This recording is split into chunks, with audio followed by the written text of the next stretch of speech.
होती हैं। इतना बड़ा फंक्शन ऐसे जल्दबाजी में। पर सर्वस्व अचानक कुर्सी खिसकाकर उठ खड़ा हुआ। उसकी आंखों में अजीब सी दृढ़ता थी, मानो वो तो अब अगले हफ्ते ही शादी करके मानने वाला था। शादी अगले हफ्ते होगी, यही मेरा आखिरी फैसला है। और हाँ, उसने जाते जाते दरवाजे पर रुककर पलट कर कहा, कल से शॉपिंग शुरू करो सब लोग। बाद में ये मत कहना कि समय कम था। इतना कहकर वो कमरे से बाहर निकल गया। सारा परिवार उसे जाते हुए देखता रह गया। कुछ के चेहरे पर हैरानी, कुछ पर मुस्कान और कुछ पर तैयारी कैसे होंगी की बेचैनी थी। पर सच में उस घर की अगली पीढ़ी में से भी कोई शादी के बंधन में बंधने जा रहा था। सोच सब बहुत खुश थे। चांदनी और सर्वज्ञ तो बिल्कुल ही बहुत ज्यादा खुश थे। खाने के बाद अपने रूम में दोनों बैल्कनी की ठंडी हवा महसूस करते हुए खड़े थे। चांदनी सर्वज्ञ की बाहों में थी, उसकी पीठ सर्वज्ञ के सीने से लगी हुई थी। दोनों आसमां के चांद को देखते हुए अपनी जिंदगी के पिछले 24 साल याद कर रहे थे, जो मानो पलक झपकते ही निकल गए थे। सब कितनी जल्दी बीत गया ना बिल्लू। ऐसा लग रहा है अभी कल ही मेरे बेटे का जन्म हुआ था। वो हर याद शीशे सी साफ है मेरे दिमाग में। उसके वो नन्हे हाथ जो अब किसी का हाथ थामने जा रहे हैं। सर्वज्ञ ने थोड़ा इमोशनल हो चांद की तरफ देख कहा। चांदनी पीछे सर्वज्ञ की तरफ पलट गई। आप भी ना सर्वज्ञ, मुझसे भी ज्यादा इमोशनल हो। ये सब मेरी लाइंस थी। इतने सॉफ्ट दिल के हो, विश्वास नहीं होता कभी डेविल भी होता था आपका नाम। चांदनी ने उसके चेहरे को हाथ में भरते हुए कहा, मैं कितना ही सॉफ्ट हूँ, वो तो बेड पर थोड़ी देर में पता लग ही जाएगा तुम्हें बिल्लू। सर्वज्ञ ने चांदनी को बाहों में कसते हुए कहा। चांदनी ने शर्म से अपना चेहरा उसके सीने में छुपाते हुए कहा, आप थोड़ी तो शर्म कर लो। अपनी ही बीवी को प्यार करने में कैसी शर्म बिल्लू। तुम्हें याद है जब मैंने तुम्हें शादी के लिए प्रपोज किया था, पहले तो मुझे लगा तुमने मुझे रिजेक्ट कर दिया। आपको रिजेक्ट करने जितनी हैसियत कहाँ थी मेरी सर्वज्ञ। आप मेरे लिए बहुत अच्छे थे, मैं कुछ नहीं थी। मुझे लगा कहीं मैं आपकी लाइफ में आपको हर्ट ना कर दूं। मैं समझ नहीं पा रही थी कि उस वक्त हाँ कहूं या भाग जाऊं। चांदनी ने सर उठा सर्वज्ञ की ओर देखते हुए कहा। सर्वज्ञ ने उसके करीब आकर उसका माथा चूम लिया। भाग जाती तो मैं सारी दुनिया में कहीं से भी तुम्हें ढूंढ ही लाता बिल्लू। दोनों हंस दिए, पर हंसी की गूंज में गहरी नमी छिपी थी।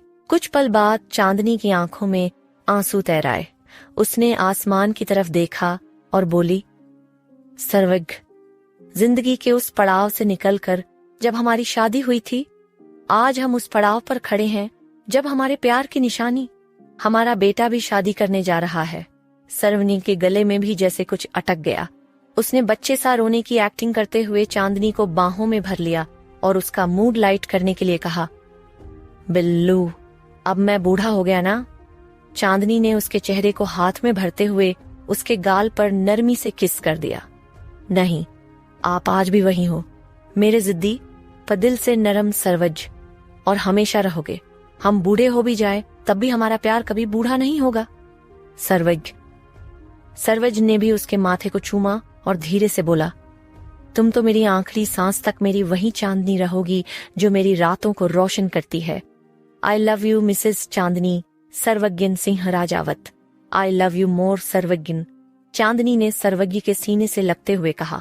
दोनों एक दूसरे से लिपटकर खामोश खड़े रहे, मानो समय थम गया हो। बैल्कनी में आज दो दिल एक दूसरे को महसूस कर रहे थे, 25 साल बाद भी उसी गहराई, उसी मोहब्बत के साथ।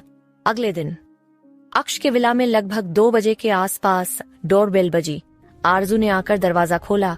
उसे लगा अक्ष होगा, पर उसकी जगह एक दूसरा ही लड़का खड़ा था तो वो भी हैंडसम ही। Who are you beautiful? Aksh की गर्लफ्रेंड तो? राहुल ने अपने सनग्लासेस नीचे कर उसे ऊपर से नीचे स्कैन करते हुए बोला। आरजू ने नामे गर्दन हिला दी। ना, नहीं, मेरा ऐसा कोई रिश्ता नहीं उनसे। वो मेरे मालिक हैं और मैं भी एक नौकरानी के अलावा कुछ नहीं हूँ। आप बैठो, मैं चाय लाती हूँ, आरजू ने कहा। आरजू रसोई से चाय लेकर आई। उसके गुलाबी सूट और खुले बालों ने जैसे हॉल का माहौल राहुल के लिए चाय से और भी गर्म कर दिया। उसकी मासूमियत भरी मुस्कान ने राघव का ध्यान तुरंत खींच लिया था। राघव हंसते हुए धीमे बोला, अरे वाह, अक्ष ने तो हमें बताया ही नहीं कि उसके घर में इतनी सुंदर मेहमान नवाजी करने वाली भी रहती है, वरना मैं भी यही आकर रह लेता। अलग से होटल में ठहर कर बोर हो गया हूं वैसे भी। आरजू बिना कुछ कहे बस पलके झुका मुस्कुरा दी। वो सीधी सादी थी, उसके शब्दों का मतलब नहीं समझ पाई, बस हल्की सी मुस्कान उसके चेहरे पर फैल गई। राघव ने कप लेते हुए मजाक में कहा, तुम्हारी हंसी तो एकदम खिलते फूल जैसी है, बार बार देखने का मन करे। नाम क्या है तुम्हारा? आरजू ने उसी कतिलाना मासूमियत से कहा, जी शुक्रिया, मेरा नाम आरजू है। मेन डोर से आता अक्ष कोने में खड़ा ये सब देख रहा था, सुन रहा था। उसकी आंखों में गुस्से की लपटें भड़क चुकी थीं। उसका जबड़ा कस गया और हाथ मुट्ठी में बदल गए। उसके कानों में सिर्फ एक ही आवाज गूंज रही थी, राघव की बातें, और आंखों को एक चीज दिख रही थी, आरजू की स्माइल। अक्ष के आते ही राघव उससे मिला। अक्ष उसके साथ स्टडी रूम में चला गया। कुछ देर बाद जैसे ही राघव वहां से चला गया, अक्ष ने अचानक आरजू को स्टडी रूम में ही खड़े जोर से पुकारा। अक्ष तेज आवाज में लगभग चिल्लाया, आरजू। आरजू चौंक गई। हाथ से सामान लगभग छूट ही गया था। वो घबराकर भागते हुए स्टडी रूम में आ गई और डर भरी निगाहों से उसकी तरफ देखने लगी। अक्ष उसके सामने आया। आंखों में जलती हुई नफरत और होंठों पर कड़वाहट भरी हंसी थी। तो ये थी तुम्हारी असलियत? सामने मासूमियत का मुखौटा और पीछे मर्दों से आंखें मिलाकर मुस्कुराना। मुझे लगने लगा था तुम सीधी सादी हो, लेकिन तुम तो असल में बहुत घटिया लड़की हो जो मुझ पर बात नहीं तो उस लड़के के साथ थी। आरजू उसकी बात सुन सर झुकाए बस रोए जा रही थी। तुम्हारी ये फरेबी मासूम सूरत देख के मैंने खुद को समझाया था कि शायद तुम बेकसूर हो, लेकिन अब साफ दिख रहा है कि तुम्हारी वो मासूमियत बस दिखावा थी। अक्ष ने गुस्से से कहा, औरत का सबसे बड़ा गहना उसका चरित्र होता है और वो तुझ में कहीं नजर नहीं आता। अक्ष ने गुस्से से कहा। आरजू कांप गई। उसने पलके उठा, हाथ जोड़े खड़े हो नामे गर्दन हिला दी। अक्ष की आवाज तीर की तरह चुभ रही थी उसके कानों में। आरजू का चेहरा पीला पड़ चुका था। उसकी पलकों में आंसू तैर रहे थे, पर उसने कुछ नहीं कहा। अक्ष गुस्से में दरवाजा पटकते हुए चला गया। आरजू वहीं जमीन पर बैठ गई। उसके हाथ कांप रहे थे। उसकी आंखों से आंसू चुपचाप बहने लगे। वो खुद से बुदबुदाई, मैंने तो कुछ गलत नहीं किया, तो फिर उन्होंने इतना सब क्यों कह दिया? क्या मेरी स्माइल इतनी बड़ी गलती थी मेरी? हॉल में खामोशी थी, बस उसके रोने की धीमी आवाज गूंज रही थी। रात गहरी हो चुकी थी। हवाओं में ठंडक और सन्नाट घुला हुआ था। आरजू हॉल में अकेली बैठी थी। दिन भर की बातें उसके दिमाग में घूम रही थीं। अक्ष के तीखे शब्द, उसकी कड़वी बातें और वो दर्द जिसे उसने अपने आंसुओं में दबा लिया था। उसका दिल अब भी भारी था। वो सोच रही थी, आखिर मैंने क्या गलती की थी? क्या अब मुस्कुराना भी अब गुनाह है? वो इसी सोच में डूबी थी कि बाहर गाड़ी के ब्रेक की तेज आवाज सुनाई दी। आरजू घबराकर दरवाजे तक पहुंची। हॉल की ओर देखा। अक्ष लड़खड़ाते कदमों से अंदर आ रहा था। उसकी आंखें लाल थीं, चाल डगमगा रही थी। हाथ में कार की चाबी दबाए वो बुरी तरह नशे में था। वो टेबल से टकराया और गिरने ही वाला था कि आरजू दौड़कर उसके पास पहुंची। आराम से, आरजू ने धीरे से कहा और उसे थाम लिया। अक्ष का पूरा भार अब आरजू के कंधों पर था। वो उसे संभालते हुए बड़ी मुश्किल से सोफे तक लाई। बैठ जाइए, उसने कांपती आवाज में कहा और उसे नीचे बैठाने लगी। लेकिन अचानक अक्ष ने उसका हाथ कसकर पकड़ लिया और अगले ही पल उसे अपनी गोद में खींच लिया। आरजू का दिल जोर से धड़क उठा। छोड़ दीजिए मुझे, उसने डरते डरते कहा और छुड़ाने की कोशिश करने लगी, पर अक्ष ने उसकी कलाई कसकर थाम ली। उसकी आंखों में नशे की धुंध थी, लेकिन चाहत और जलन दोनों साफ झलक रहे थे। धीरे धीरे उसने उसका जुड़ा खोल दिया। उसके लंबे घने बाल कंधों पर बिखर गए। अक्ष ने उनमें चेहरा छुपा लिया और गहरी सांस खींची। ये खुशबू पागल कर देती है मुझे, उसने धीमी आवाज में कहा। आरजू का डर अब और बढ़ गया। उसकी आंखों से आंसू बहने लगे। कृपया छोड़ दीजिए प्लीज, उसने रोते हुए कहा और उसकी पकड़ से निकलने की कोशिश करने लगी, लेकिन अक्ष की बाहें अब उसकी कमर पर कस चुकी थीं। वो और नजदीक झुक आया। अगले ही पल आरजू ने उसकी गर्म सांसें अपनी गर्दन पर महसूस की और फिर उसके होंठ। आरजू की सांसें थम गईं, उसके आंसू और तेज बहने लगे। वो बेतहाशा उससे खुद को छुड़ाने की कोशिश कर रही थी। नहीं, प्लीज ऐसा मत कीजिए। लेकिन अक्ष की पकड़ ढीली नहीं पड़ रही थी। उसकी नशे में भरी आंखें बंद हो चुकी थीं, होंठ उसकी गर्दन पर ठहर गए थे। कुछ ही पलों बाद आरजू को उसकी बाहें अचानक ढीली लगने लगीं। उसकी उंगलियां उसकी कमर से फिसल गईं। अक्ष अब गहरी नींद में था। आरजू ने कांपते हाथों से खुद को छुड़ाया और तुरंत उठ खड़ी हुई।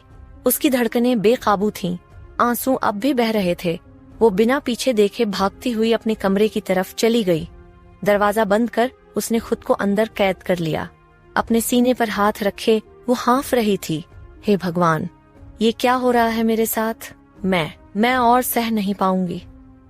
उसकी आंखों में सिर्फ डर और उलझन थी। आरजू की हालत इस वक्त काफी खराब थी। वो सीधा वॉशरूम में भाग गई और उसने शावर के नीचे खड़े होकर पानी चला दिया। आरजू का तो रो रो कर बुरा हाल हो रखा था। उसने खुद के बदन को लगभग रगड़ना शुरू कर दिया था, जैसे वो कीचड़ में गिर के आई हो। उसे इस वक्त खुद से ही घिन आ रही थी। उसने खुद को रगड़ रगड़ कर लाल ही कर लिया था। थक हार कर वो जमीन पर बैठकर फूट फूट के रोने लगी। ये मेरे साथ क्यों हो रहा है? आज तक की जिंदगी में आए दुख कम थे, जो ये एक और दे दिया। मैं जानती हूँ मैं यहाँ कितनी मुश्किल से काम कर रही हूँ, और ऊपर से अब उनकी ये घिनौनी हरकत। माँ, मैं उनका गुस्सा भी झेल लूंगी, लेकिन ये सब नहीं। मैं बिना किसी गलती के सजा भोग रही हूँ। ये सोचकर कि वो मालिक हैं इस जगह के, उनके लिए काम कर भी दूंगी तो कोई बात नहीं। लेकिन ऐसे मुझे छूने का हक उन्हें किसने दिया?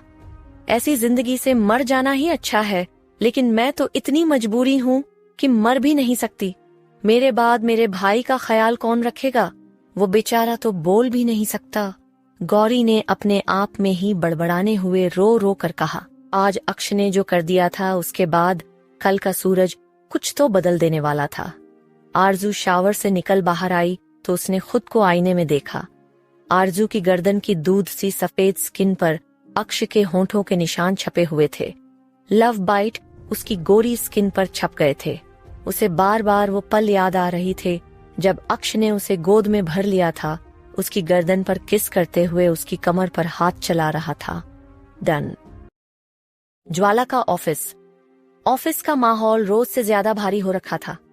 बाहर धूप तप रही थी और अंदर एसी चलने के बावजूद एक अजीब सा तनाव भरा सन्नाटा था।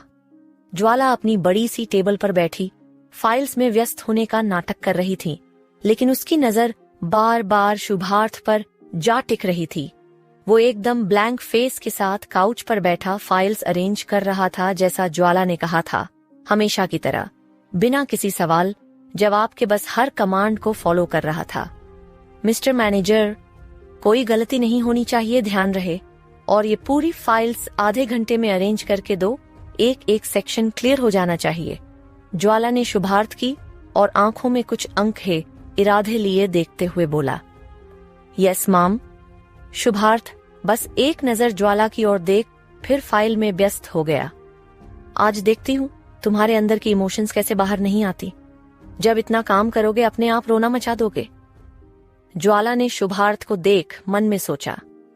उसने आज जानबूझकर एक्स्ट्रा फाइल्स रखवाई थी कैबिन में। आधी तो एक हफ्ते बाद के शेड्यूल में थी, पर उसने आज ही मंगवा दी। नॉर्मली डेली की 3 फाइल्स या मैक्सिमम 5 होती, लेकिन आज ज्वाला ने जानबूझ के 15 मंगवा रखी थी। और हाँ, मुझे कॉफी चाहिए, स्ट्रॉन्ग वाली।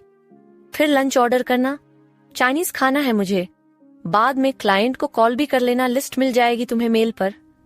ज्वाला ने शुभार्थ से कहा कि अब इतना काम सुन के कुछ तो रिएक्ट करेगा, पर अफसोस कोई फायदा नहीं हुआ। शुभार्थ ने फिर ज़ॉम्बी की तरह ही जवाब दिया, ओके माम। ज्वाला का मन तो अब दीवार पर सर फोड़ने का था।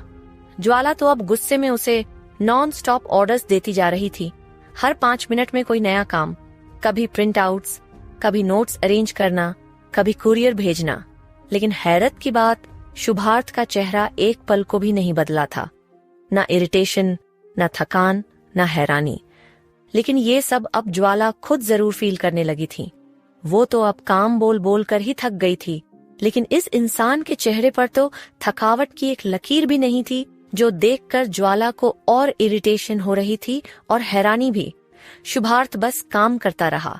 फाइल हाथ में ली, अरेंज की, वापस रखा। कॉफी मंगवाई, साइलेंटली टेबल पर रख दी। हर काम उसने परफेक्टली किया।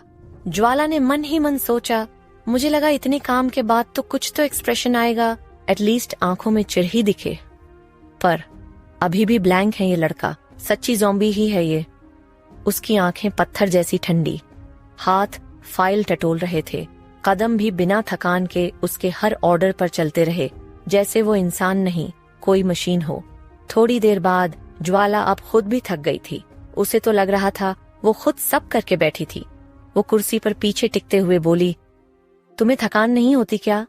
शुभार्थ ने फाइल्स उठाते हुए हल्की सी नजर उसकी तरफ डाली और सीधा बोला, होती है, बस इतना ही।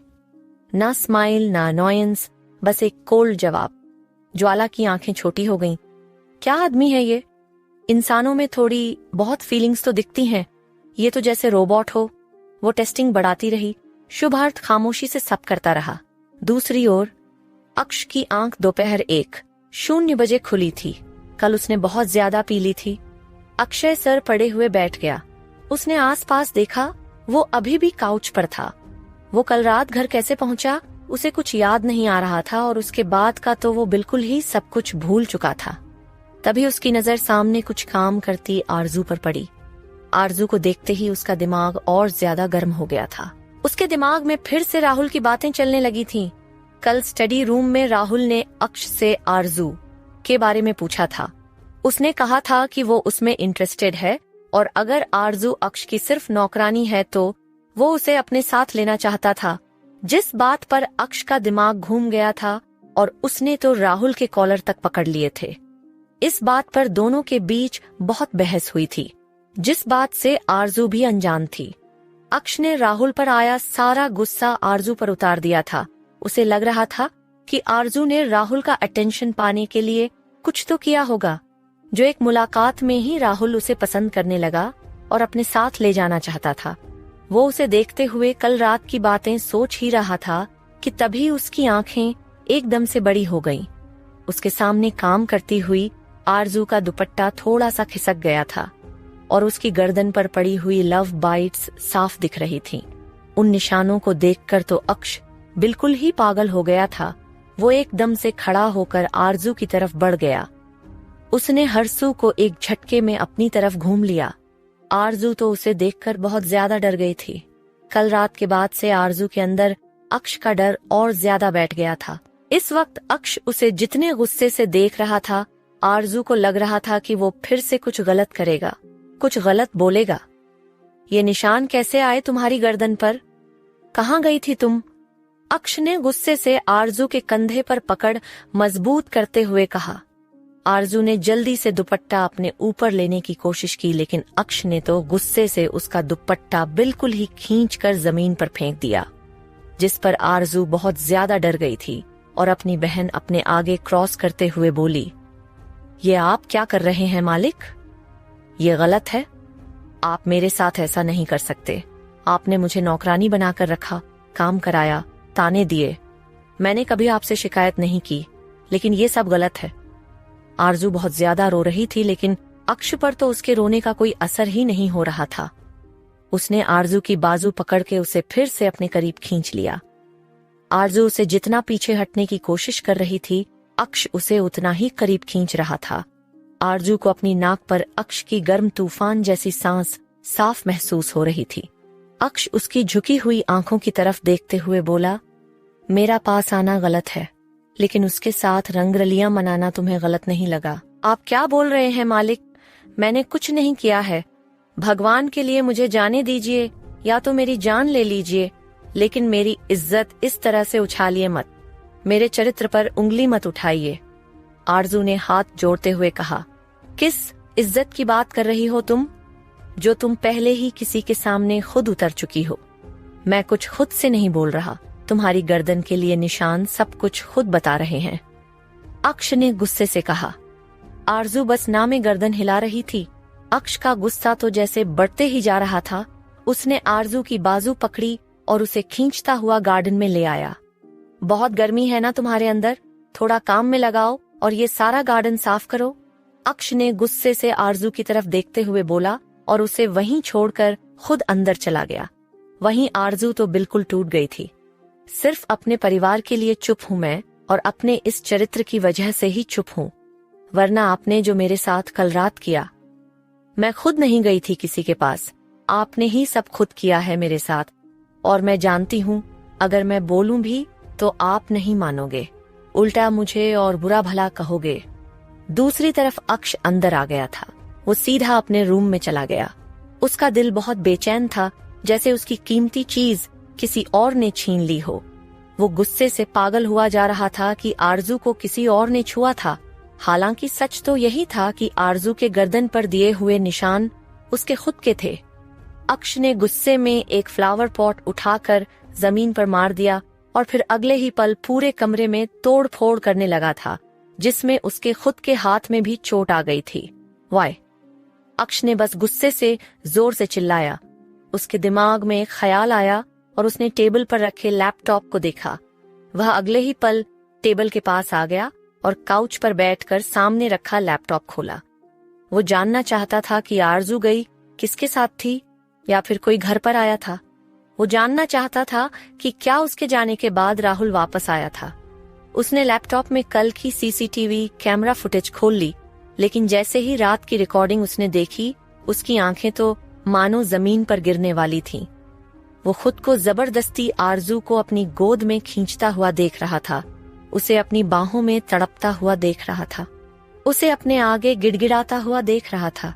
उसे यकीन नहीं हो रहा था कि उसने खुद आरजू के साथ वो सब किया था, और अभी उसने जो किया, जो कहा, उसका गिल्ट उसकी आंखों में साफ झलक रहा था।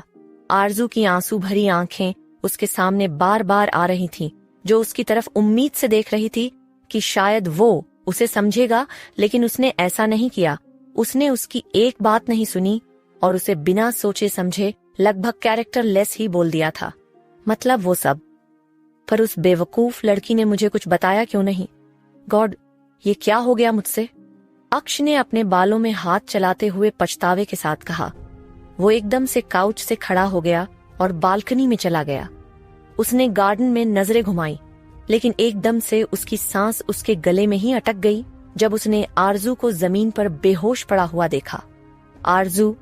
अक्षय बलकारी में खड़े हुए ही आरजू को देखते हुए चलाया और एकदम से अंदर रूम में भागा। लगभग 5 मिनट बाद वो गार्डन में आरजू के पास आ गया था। वो घुटनों के बल आरजू के पास बैठ गया और उसने उसे अपनी बाहों में थाम लिया। वो उसे उठाने की कोशिश कर रहा था, लेकिन आरजू के शरीर में कोई हलचल नहीं थी। उसने देखा तो आरजू के पैर में लगी हुई चोट से खून रिस रहा था और आसपास की घास पर कई जगह खून लगा हुआ था। अक्ष का दिल तो अब मानो फटने वाला हो गया था।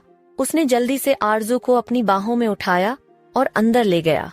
दूसरी ओर ज्वाला के ऑफिस में ऑफिस आवर्स के साथ आज काम भी खत्म हो गया था। इनफैक्ट आज तो हफ्ते भर का काम खत्म हो गया था। ज्वाला को चाहे ये पता न चला हो कि शुभार्थ में फीलिंग थी या नहीं, पर ज्वाला इतना तो जान गई थी कि वो टैलेंटेड बहुत था।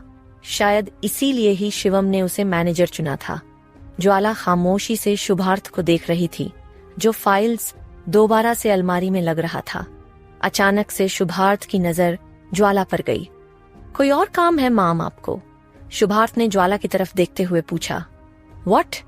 अभी भी और काम पूछ रहे हो? एलियन हो गया तुम? मुझे तो डाउट है कि तुम एलियन हो या कोई और चीज हो। आखिर हो क्या तुम? ज्वाला ने एकदम से टेबल पर हाथ मारते हुए बड़ी बड़ी आंखों से शुभार्थ की तरफ देखते हुए पूछा। मतलब? मैं समझ नहीं माम। शुभार्थ ने ज्वाला को प्लेन चेहरे के साथ देखते हुए पूछा। मतलब पूरा दिन काम करते रहे, फिर भी कोई फर्क नहीं तुम्हें? तुमने कहा था तुम्हें थकान होती है, पर लग क्यों नहीं रहा? ज्वाला ने हैरानी से उसे देखते हुए पूछा। शुभार्थ का काम जवाब आया। काम था माम, करना ही था। आज बहुत ज्यादा थक गया हूँ, शायद जाते ही सो जाऊंगा, पर उससे पहले अपनी ड्यूटी अच्छे से पूरी करूंगा। चलिए आपके घर छोड़ देता हूँ। ज्वाला खामोशी से उसे देखती रही। वैसे उसे इस बात की सेटिस्फेक्शन थी कि एट लीस्ट उसे शुभार्थ ने 2 लफ्जों से ज्यादा जवाब तो दिया था। ज्वाला शुभार्थ के सामने आकर खड़ी हो गई और उसने उसकी आंखों में देखते हुए पूछा, तुम्हें मुझ पर गुस्सा नहीं आता? इरिटेट नहीं होते जब मैं तुम्हें इतना कुछ बोलता हूँ, तुमसे इतना सारा काम करवाती हूँ? I know you are smart enough too, तुम ये भी जानते ही हो कि मैंने सब जानबूझकर किया। शुभार्थ ने बस उसे देखा। उसकी आंखों में वही ब्लैंक स्टेयर था जिसमें कुछ भी पढ़ पाना नामुमकिन था, पर कुछ तो था जो कहीं छिपा सा था। नहीं माम, आप पर गुस्सा नहीं आता मुझे कभी भी, शुभार्थ ने ज्वाला की आंखों में सीधा देखते हुए कहा। उसकी आवाज स्टेडी होते हुए भी गहरी थी, ऑलमोस्ट इमोशनलेस होते हुए भी आज कुछ इमोशनल सी थी। दोनों कुछ पल उसी तरह एक दूसरे की आंखों में देखते रहे। ज्वाला के तो जैसे होंठ ही सिल गए थे।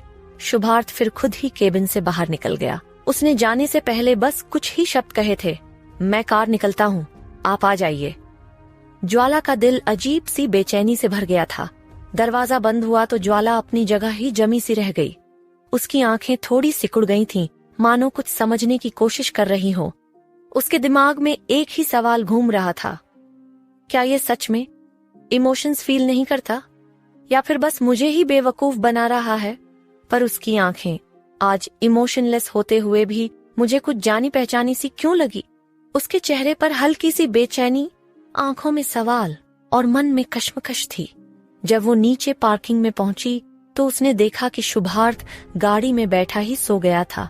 ज्वाला चुपचाप ड्राइवर सीट के साथ वाली सीट पर बैठ गई, बिना उसकी नींद डिस्टर्ब किए हुए।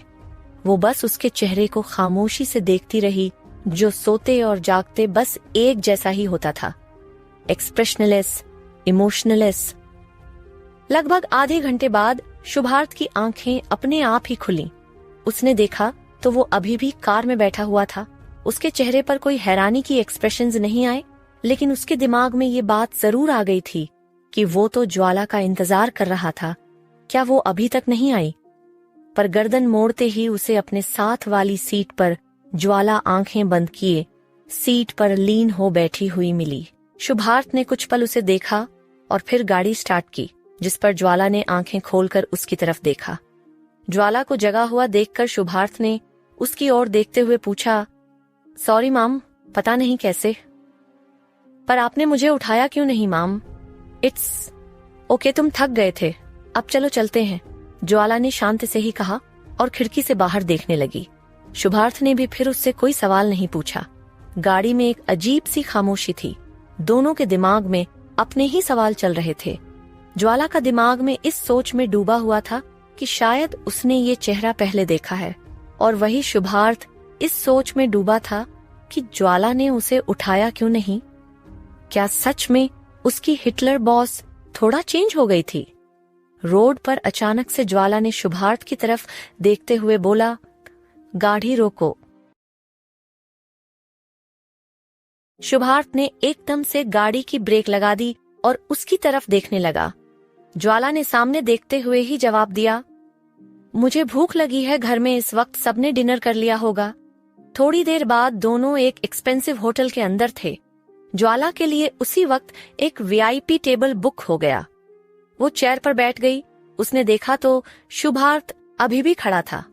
तुम भी बैठ जाओ, ज्वाला ने चेयर की ओर इशारा करते हुए कहा। शुभार्थ भी फिर बैठ गया। क्या खाओगे? ज्वाला ने मेनू अपने हाथ में लेते हुए कहा। आप खा लीजिए माम, मैं। शुभार्थ ने इतना ही कहा था कि ज्वाला ने उसे टोक दिया। तुम्हारी सैलरी से नहीं काटूंगी पैसे मैं, बोलो क्या खाओगे? वैसे भी ऐसे अकेले तुम्हारे सामने खाना ऑकवर्ड करेगा मुझे, ज्वाला ने बातें बनाते हुए कहा। माम, इसकी जरूरत। शुभार्थ ने इतना ही कहा था कि ज्वाला ने उसे हाथ दिखाते हुए कहा, रहने दो, मैं खुद ही ऑर्डर कर लूंगी हम दोनों के लिए। अगले ही पल ज्वाला ने एक वेटर को बुलाया और उसे अपने और शुभार्थ दोनों के लिए ऑर्डर दे दिया। शुभार्थ फिर कुछ नहीं बोला। वैसे भी उसे सच में भूख लगी थी। दिन भर से वो रोबोट की तरह काम कर रहा था कि उसे खाने का भी वक्त नहीं मिला था। ज्वाला ने उसे देखा और फिर टेबल पर झुकते हुए बोली, तुम्हारा ज़ॉम्बी जैसा मुंह देखकर मेरी भूख मर जाएगी। मुझे बोर मत करो और कुछ बात करो। चलो इस वक्त काम के अलावा कुछ बात करते हैं। तुम कुछ अपनी पर्सनल लाइफ के बारे में ही बताओ। शुभार्थ ने एक नजर उसे देखा और फिर ब्लैंक एक्सप्रेशन से बोला, मेरा काम ही मेरी पर्सनल लाइफ है। ज्वाला हल्का सा हंस दी, लेकिन अंदर ही अंदर चिढ़ भी गई थी। मतलब सीरियसली, कोई नॉर्मल इंसान ऐसा जवाब देता है क्या? मेरा मतलब काम के अलावा। अच्छा, फैमिली के बारे में ही बता दो। तुम्हारे घर पर कौन कौन है? पता नहीं कैसे झेल लेते हैं वो तुम्हें। ज्वाला ने आंखें रोल करते हुए सार्कास्टिक स्माइल के साथ कहा। शुभार्थ ने 2 सेकंड चुप रहकर जवाब दिया, कोई नहीं। बस इतना कहकर वो फिर अपने फोन में व्यस्त हो गया। ज्वाला की स्माइल एकदम से गायब हो गई। उसकी आंखें कुछ अंखे जज्बातों से शुभार्थ को देखने लगी। ज्वाला ने फिर आराम से पूछा, कोई नहीं? मतलब पेरेंट्स, भाई बहन, कोई दोस्त, कोई भी नहीं? शुभार्थ ने फोन में देखते हुए ही ना में गर्दन हिला दी। कोई भी नहीं है। शुभार्थ के चेहरे पर तो कोई इमोशन नहीं थे, लेकिन उसका ऑरा ही मानो एक अजीब सी उदासी में डूब गया था, जो ज्वाला महसूस कर पा रही थी। पता नहीं क्यों, पर ज्वाला का दिल भारी सा हो गया था। ज्वाला को अब पता चला था कि शुभार्थ कितना अकेला था। कहीं ना कहीं उसे फील हो रहा था कि शुभार्थ के ऐसे होने के पीछे भी शायद वजह उसका वो अकेलापन ही था। कोई इंसान जिसके पास कोई हो ही ना बातें करने को, फीलिंग शेयर करने को, वो तो ऐसा बन ही जाता है। ज्वाला को अब थोड़ा पछतावा भी हो रहा था। ज्वाला चाहे जितने भी हिटलर स्वभाव की थी, लेकिन आखिर थी तो राजावत खानदान की ही, जिसमें प्यार और जज्बात सबसे ऊपर थे। उसके अंदर अपने फैमिली के गुण थे, जिससे वो किसी के दर्द को अच्छे से समझ सकती थी। उसने शुभार्थ का मन थोड़ा हल्का करने के लिए उसका ध्यान किसी दूसरी बात में खींचना चाहा। मिस्टर ज़ॉम्बी, मान लो अगर कभी कोई लड़की तुम्हें पसंद करने लगे तो तब भी ऐसे ही चुप रहोगे? ज्वाला ने उसे देखते हुए पूछा।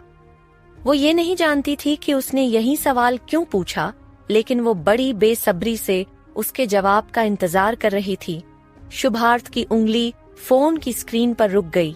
उसने पलके उठा के ज्वाला की तरफ डायरेक्ट उसकी आंखों में देखा। वो ज्वाला की आंखों की वो एक्साइटमेंट पड़ चुका था। कोई पसंद करेगा तो वो उसकी प्रॉब्लम है, मेरा नहीं। शुभार्थ ने सूखा सा जवाब दिया। ज्वाला ऑलमोस्ट शॉक में चेयर पर पीछे लीन हो गई और अगले ही पल वो जगह ज्वाला की खिलखिलाती हुई हंसी से गुंज उठी। माय गॉड, क्या इंसान हो तुम यार। और सबसे बड़ा क्वेश्चन तो मैं सच कह रही हूँ यही है कि तुम इंसान भी हो कि नहीं मिस्टर ज़ॉम्बी। प्रॉब्लम? सीरियसली, पसंद करना कोई प्रॉब्लम होता है क्या?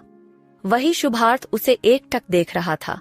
पहली बार उसने ज्वाला को इस तरह हंसते हुए देखा था, और सच में वो काफी खूबसूरत लग रही थी कि शुभार्थ की आंखें उसके चेहरे पर ही टिक गई थीं।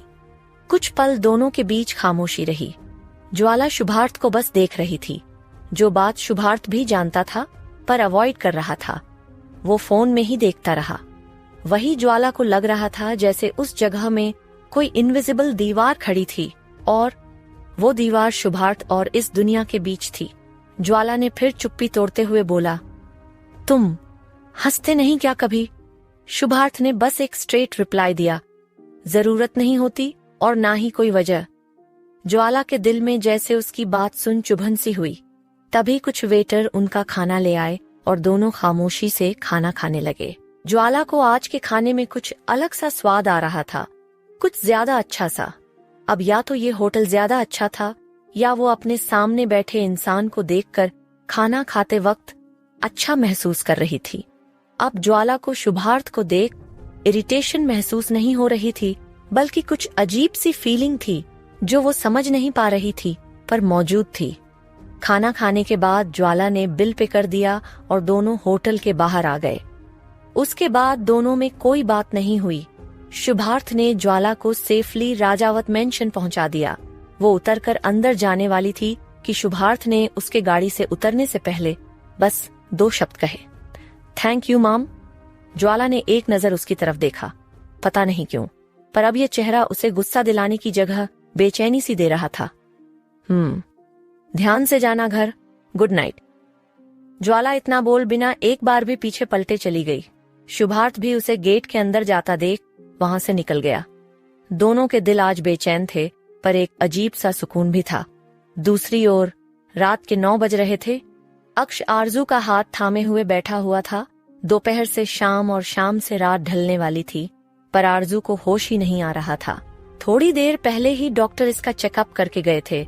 उन्होंने बताया था कि आरजू की मेंटल हेल्थ काफी ज्यादा खराब थी। वो किसी बात से बहुत ज्यादा परेशान थी, जिस वजह से उसके दिमाग पर असर पड़ रहा था।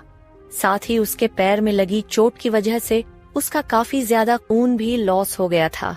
प्लीज मुझे माफ कर दो और भगवान के लिए वापस ठीक हो जाना। अगर तुम्हें कुछ हो गया तो मैं खुद को माफ नहीं कर पाऊंगा। चाचू से नजरें कैसे मिलाऊंगा? दादी तो मेरी जान निकाल देगी। तुम नहीं जानती मेरी परदादी कैसी जगदम्बा देवी है। घर में सभी उन्हें चामुंडा देवी बोलते हैं। बहुत मारती है यार। प्लीज उठ जाओ आरजू, प्लीज उनसे बचा लेना मुझे। अक्ष ने आरजू के हाथ को अपने हाथ में थामे हुए कहा। उसे तो एहसास भी नहीं हुआ था कि उसकी आंखों से अब आंसू झड़ने लगे थे।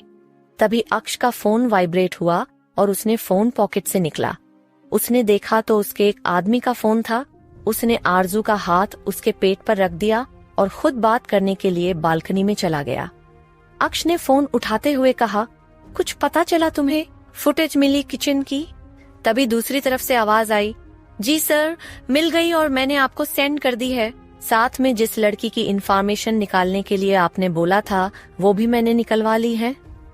हाँ, तो जल्दी बोलो ना, मुहूर्त निकालूं तुम्हारे लिए अब। अक्ष ने बेसब्र होते हुए कहा। सर, उसका नाम आरजू मिश्रा है।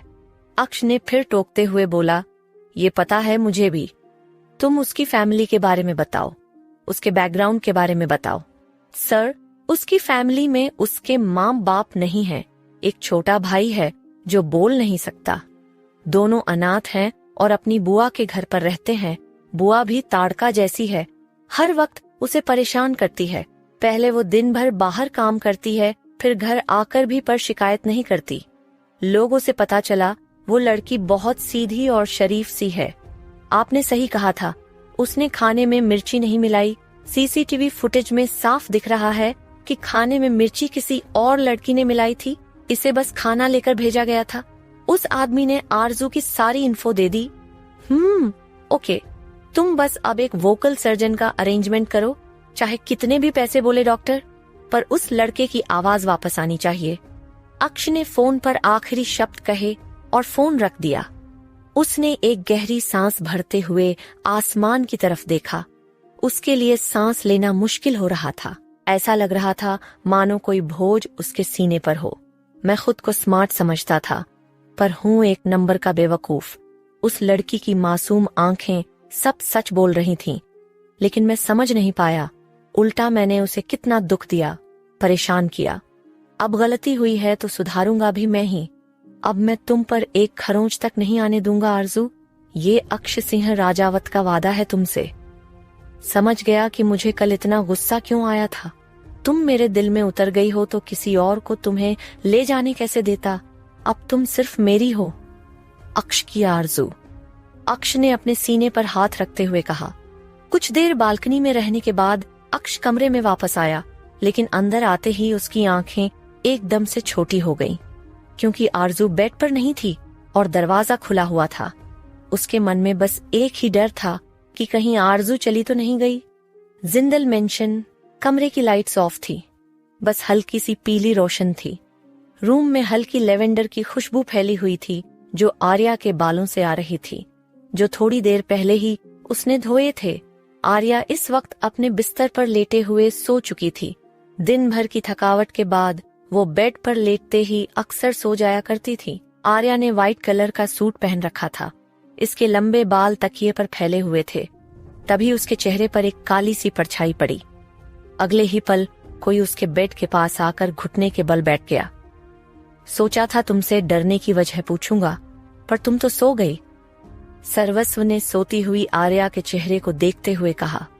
सर्वस्व के दिल की बेचैनी इतनी बढ़ गई थी कि वो खुद को रोक नहीं पाया और सीधा जिंदल मेंशन आर्या के कमरे में जवाब लेने आ गया था। वो बस एक टक आर्या के भोले भाले से चेहरे को देख रहा था। सोते वक्त तो वो किसी स्लीपिंग ब्यूटी की तरह लग रही थी। आर्या की बड़ी बड़ी आंखें बंद थीं, पलकें गालों पर छांव सी कर रही थीं। छोटी सी नाक और बेहद मासूम छोटे छोटे होंठ। नींद में डूबी आर्या को वो यूं देख रहा था जैसे कोई प्यासा रेगिस्तान अचानक से झरना देख ले। उसका उंगलियों का स्पर्श इतना हल्का था कि शायद आर्या को महसूस भी नहीं हुआ, लेकिन सर्वस्व की नजर अचानक उस छोटे से गाल के तिल पर अटक गई। सर्वस्व का दिल तेजी से धड़कने लगा। उसने धीमे से खुद से कहा, कभी सोचा नहीं था किसी तिल पर भी दिल हार सकता है इंसान। उसकी नजरों में चाहत और बेचैनी एक साथ थी। वो झुक गया, बेहद नरमी से, कांपते होंठों के साथ उस तिल पर अपनी हल्की सी किस रखती। उस स्पर्श में न कोई लस्ट थी, न ही कोई जल्दबाजी, सिर्फ एक दर्द था और उस दर्द को मिटाने की चाह। दर्द की आर्या उसे देख रो दी थी, लेकिन अगले ही पल आर्या की आईब्राउज जुड़ गईं। उसका चेहरा बेचैन हो उठा।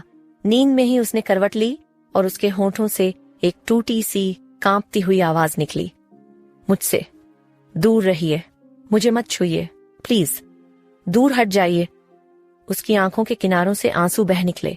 उसका शरीर कांपने लगा जैसे कोई बुरा सपना उसे जकड़ रहा हो। सर्वस्व का दिल टूट गया।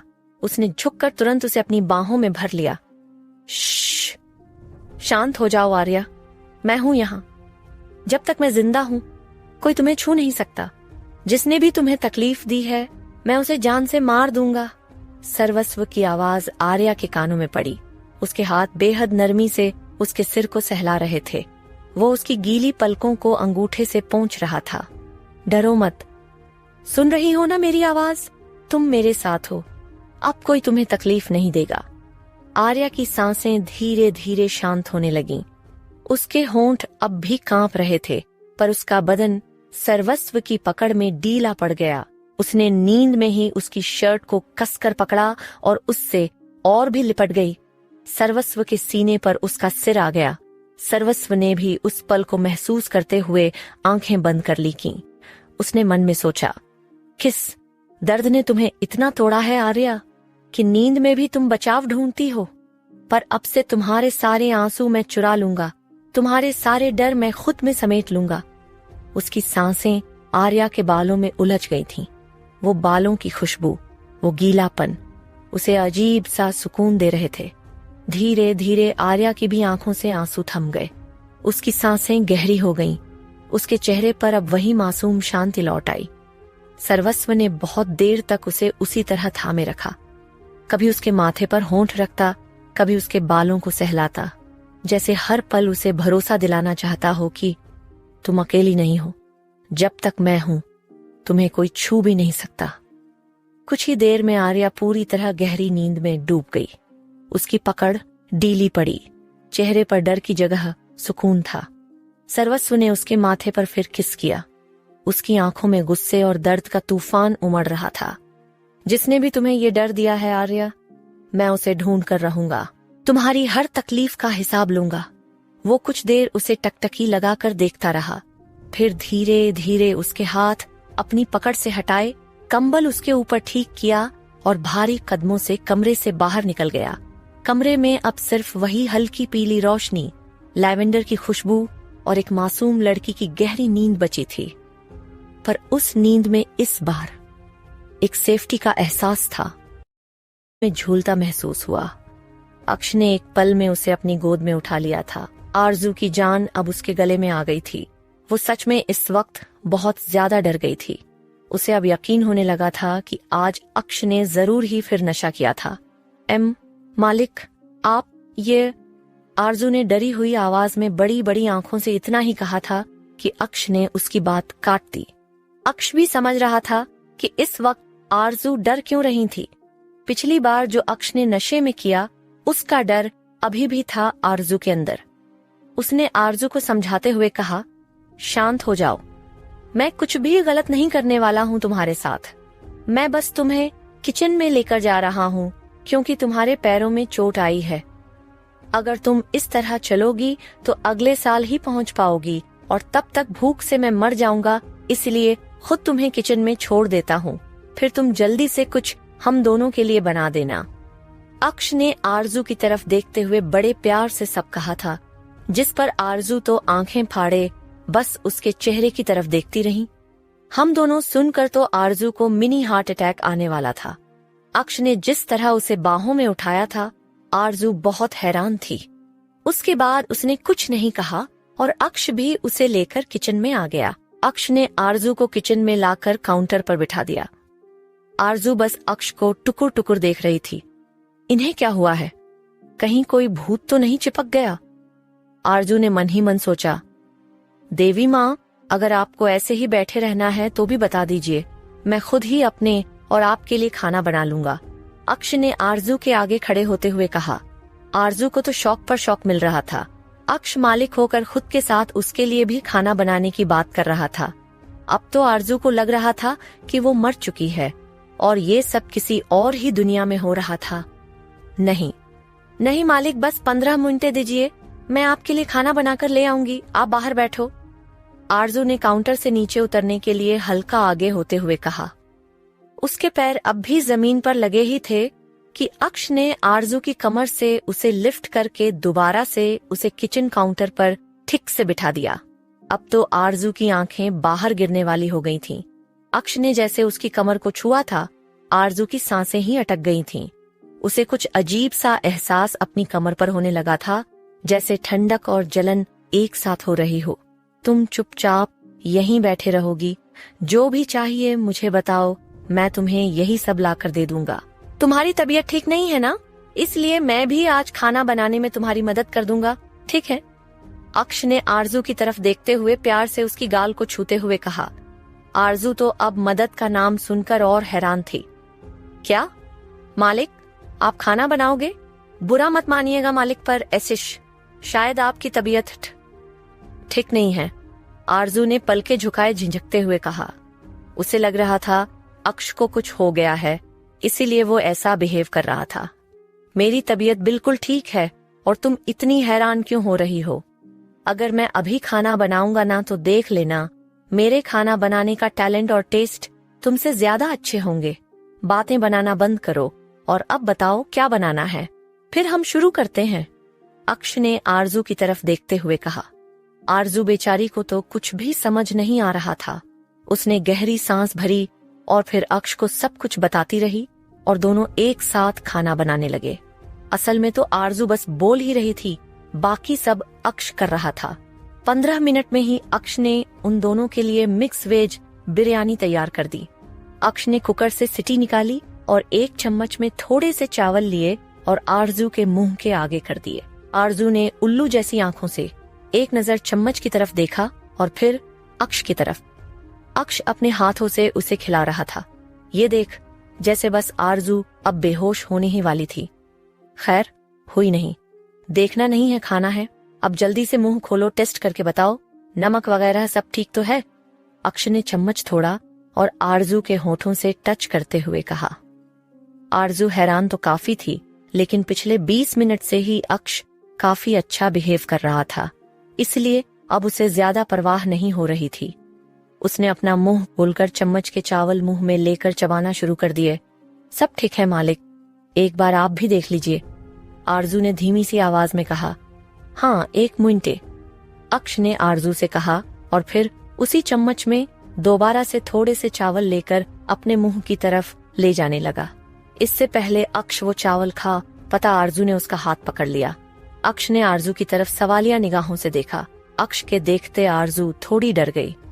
मालिक, माफ करिए पर ये चम्मच मेरा झूठा है, आप दूसरा ले लो, आरजू ने थोड़ी डरती हुई आवाज में कहा। अच्छा, मुझे तो जैसे पता ही नहीं था ये तुम्हारा झूठा है, अक्ष ने आरजू को देखते हुए एक तिरछी मुस्कुराहट के साथ कहा और फिर गर्दन झुकाकर चम्मच में रखे चावल खा लिए। आरजू तो बस उसे आंखें बड़ी कर देखते रह गई। उसे तो यकीन नहीं हो रहा था कि अक्ष ही था जो उसके चेहरे तक को मनहूस कहता था और आज उसी का झूठा भी खा रहा था। अक्ष ने खुद अपना खाना एक प्लेट में डाला और आरजू बस साइड में बैठी हुई अक्ष को हैरानी से देख रही थी। अक्ष उसे कुछ करने नहीं दे रहा था। आप ये क्या कर रहे हैं मालिक? आप बाहर बैठिए, मैं आपके लिए खाना डाल कर ले आऊंगी। ये सब मेरा काम है, आप क्यों कर रहे हैं? आरजू ने अक्ष की तरफ देखते हुए कहा, मैं अच्छे से जानता हूँ किसका क्या काम है, अब चुपचाप प्लेट पकड़ो। अक्ष ने आरजू की तरफ प्लेट करते हुए कहा। आरजू का दिमाग इस वक्त बिल्कुल भी काम नहीं कर रहा था, इसलिए उसने चुपचाप वो प्लेट अपने हाथ में पकड़ ली। अगले ही पल उसकी आंखें फिर से बड़ी हो गईं जब अक्ष ने उसे एक बार फिर से अपनी बाहों में उठा लिया। अक्ष आरजू को अपनी बाहों में उठाकर बाहर डाइनिंग एरिया की तरफ बढ़ गया। दूसरी ओर ज्वाला जब अंदर पहुंची तो अभी टेबल पर खाना लग रहा था। ज्वाला, बेटा आओ, खाना खा लो। महिमा जी ने ज्वाला की तरफ देखते हुए कहा। नहीं दादी, आज एक बिजनेस मीटिंग थी तो क्लाइंट के साथ डिनर करके आई हूँ, आप लोग खा लो, मैं बहुत थक गई हूँ, बस सोने जा रही हूँ। ज्वाला ने शांत से जवाब दिया और ऊपर चली गई। महिमा जी उसे कुछ पल पीछे से घूर कर देखती रही, इसलिए नहीं कि ज्वाला ने खाने से मना कर दिया था, बल्कि इसलिए कि आज ज्वाला ने शांति से जवाब दिया था। आज टोन स्ट्रॉन्ग की जगह सॉफ्ट थी। दिन भर शुभार्थ से पूछे गए उसके सवाल और उसके जवाब अब ज्वाला के मन में गूंज रहे थे। खासकर एक लाइन तो दिल में दर्द सा पैदा कर रही थी, कोई नहीं, मेरे घर पर कोई नहीं है। वो पल याद करके ज्वाला की सांस भारी हो गई। उसके लिए तो अपनी फैमिली एक ऐसा शेल्टर थी जिसमें चाहे कितनी भी लड़ाइयां हों, लेकिन किसी का होना ही सुकून देता था। उसका इतना बड़ा परिवार था, सब कितने खुश रहते थे, और ये लड़का जिसके चेहरे पर कभी कोई इमोशन नहीं दिखता, अंदर से कितना अकेला था। वो अपने कमरे में फ्रेश हो बेड पर चुपचाप बैठी थी। वो शुभार्थ के ख्यालों से बचने के लिए सोने लगी, लेकिन दिल की हलचल से नींद दूर थी। आखिर वो थक हार के उठकर बैल्कनी में चली गई। ठंडी हवा उसके चेहरे को छू रही थी।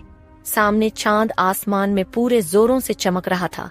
ज्वाला ने धीरे से दबी आवाज में कहा, तुम्हारे अंदर बहुत हिम्मत है शुभार्थ, इतनी मजबूती से खुद को पकड़े कैसे खड़े रहते हो, वो भी अकेले, कोई दोस्त नहीं, फैमिली नहीं, और फिर भी इतना स्ट्रांग हो तुम, या शायद अंदर से टूट चुके हो।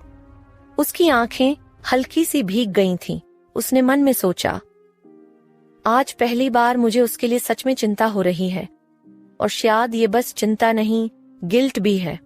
मैं उसे बार बार टेस्ट करती रही, पर यह नहीं सोचा कि उसके पीछे कितना खालीपन होगा, जिसने एक इंसान को ऐसा पत्थर बना दिया होगा। मैं अपने परिवार के बिना एक पल जिंदगी नहीं सोच सकती, चाहे उनसे दूर क्यों ना रहती हूँ। तुमने पता नहीं खुद को कैसे संभाल लिया। उसी समय शहर के दूसरे कोने में शुभार्थ भी अपनी बालकनी में खड़ा था। वो ऊपर आसमान को देख रहा था। चांद की ठंडी रोशनी उसकी आंखों में उतर रही थी, लेकिन उसका चेहरा आज वैसा ही ब्लैंक था, पर कहीं ना कहीं आज उसमें हल्की सी सॉफ्टनेस भी घुली थी। वो खुद से बुदबुदाया, आज पहली बार किसी ने टेक केयर कहा। अजीब लगा, पर अच्छा भी। उसके होंठों पर हल्की सी, बहुत हल्की मुस्कान आई, जो शायद उसने खुद भी कभी नहीं देखी होगी। मैं जानता हूँ, मुझे डिनर करवाने के लिए उन्होंने मेरे साथ खाना खाया। उनकी फैमिली तो हमेशा 9 बजे डिनर करती है, शिवम सर से सुना था मैंने, पर उन्होंने मेरे लिए टाइमिंग बदल ली, और आज पहली उनकी वजह से फील कर पाया कि किसी के साथ खाना खाना कैसा होता है। थैंक यू माम, आपकी केयर के लिए। उसकी आंखें चांद से टकराईं और जैसे उसी से बात करने लगीं। मुझे इमोशंस फील नहीं होते, या मैं दिखा नहीं पाता, इसलिए सबको नापसंद हूं, लेकिन आज आपकी वो केयर अजीब सी लगी, जैसे किसी ने मुझे समझा। दोनों अलग अलग बैल्कनी पर खड़े थे, लेकिन उनके बीच चांद एक पुल बन गया था।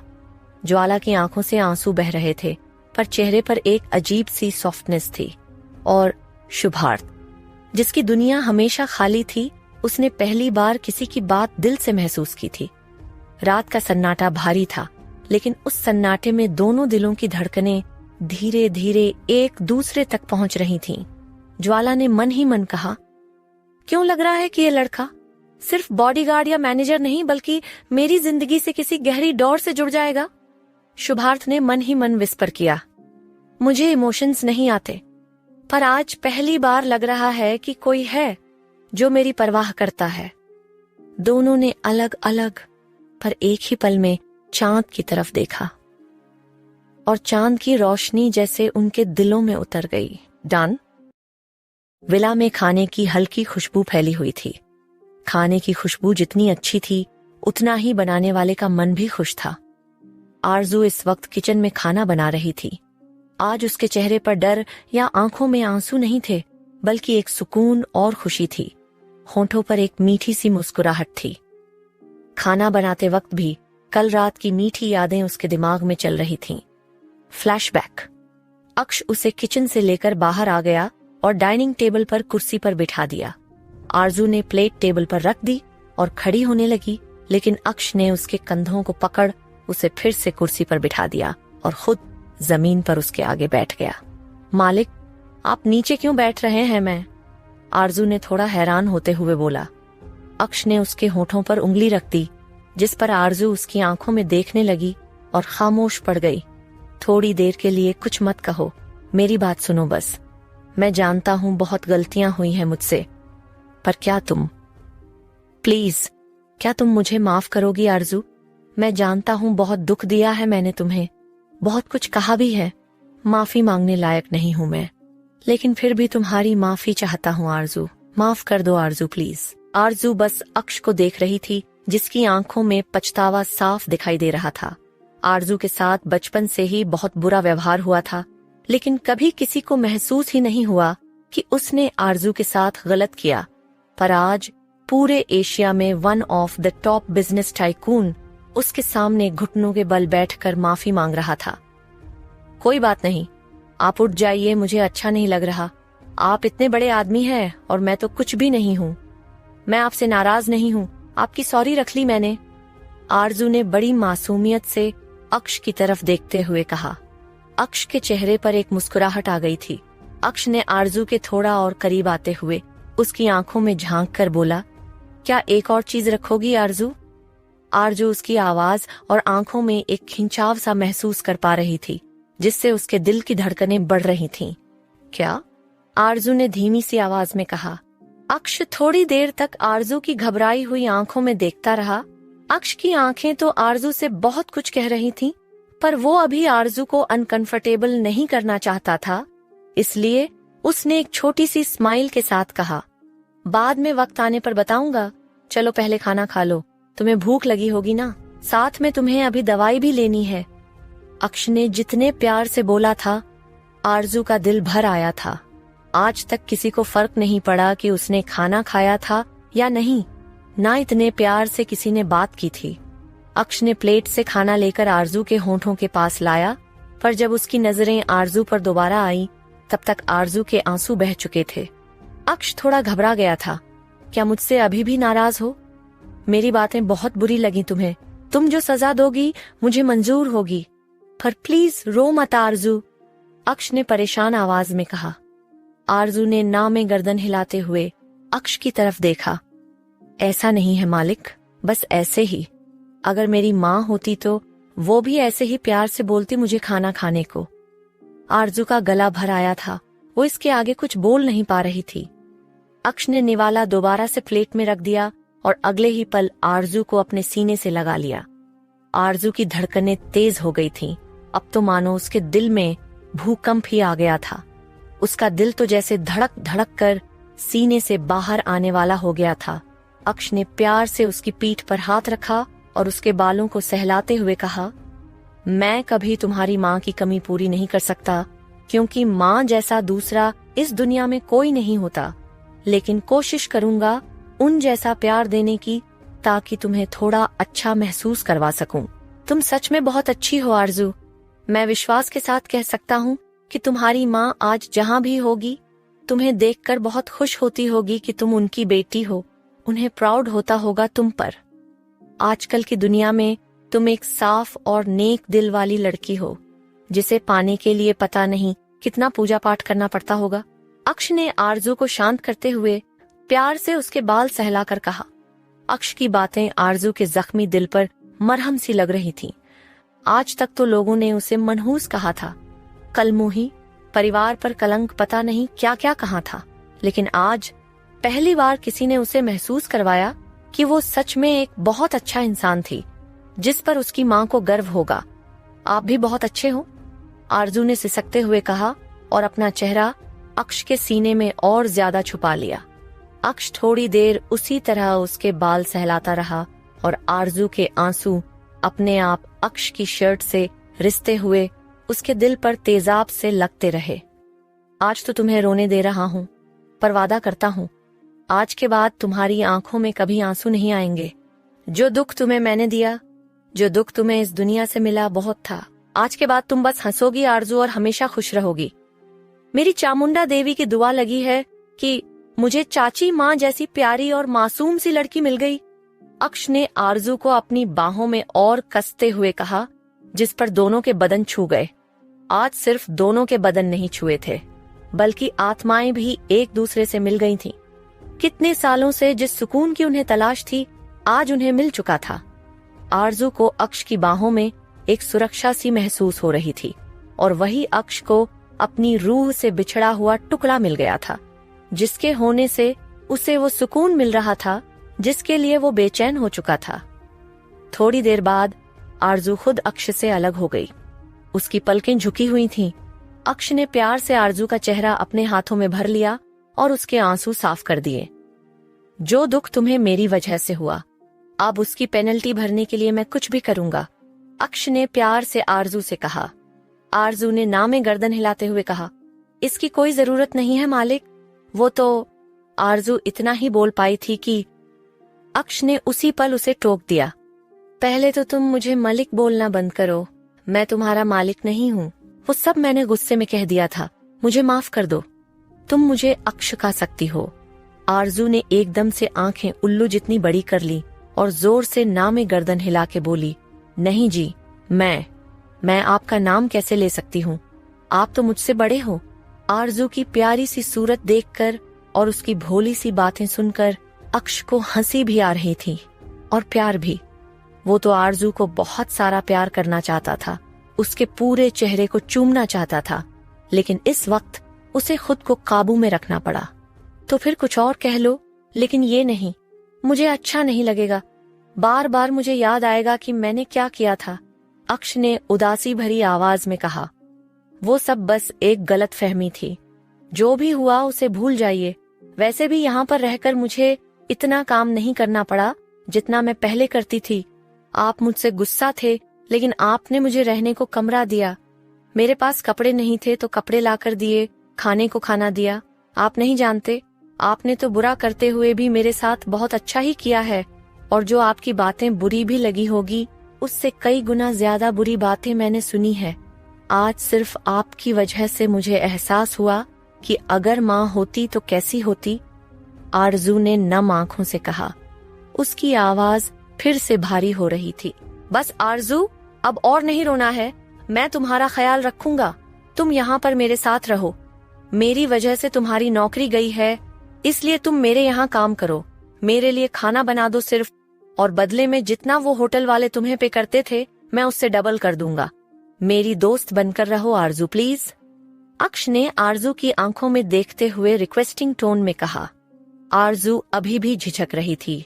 वो कुछ कहने वाली थी कि अक्ष ने उसे पहले ही बीच में टोकते हुए कहा, देखो प्लीज मान जाना, मना मत करना। मुझे अच्छा नहीं लगेगा। अगर तुमने मना किया तो मैं समझूंगा कि तुमने मुझे माफ भी नहीं किया। अर्जुन ने फिर एक पल सोचकर हाँ में गर्दन हिला दी, जिस पर अक्ष के चेहरे पर एक बड़ी सी स्माइल आ गई थी। अक्ष को मुस्कुराता हुआ देखकर आरजू की नज़ारें तो एक पल के लिए उसी पर ठहर गई थी। वो काफी ज्यादा हैंडसम लग रहा था।